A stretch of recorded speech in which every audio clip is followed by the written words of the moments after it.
Hello, I'm Ivan Goncharov, an immigration lawyer.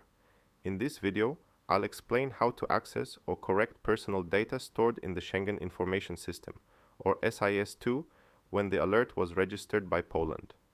Poland grants a direct right of access, which means that individuals can apply directly to the authority responsible for SIS alerts. This is the Commander-in-Chief of the Polish Police.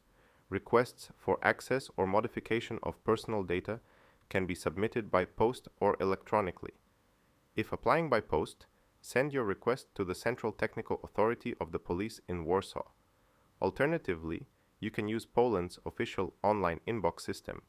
The link is provided in the description below this video.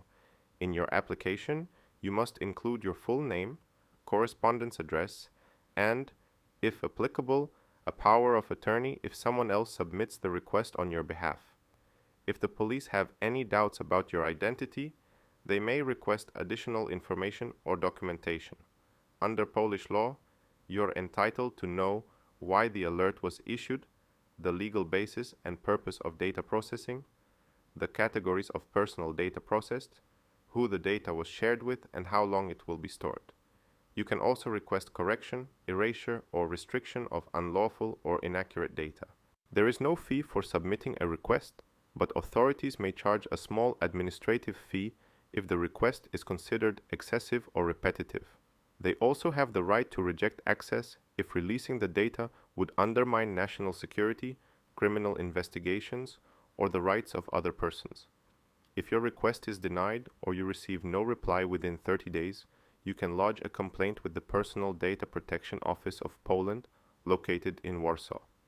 They are authorized to supervise and enforce the law on personal data protection in the SIS context.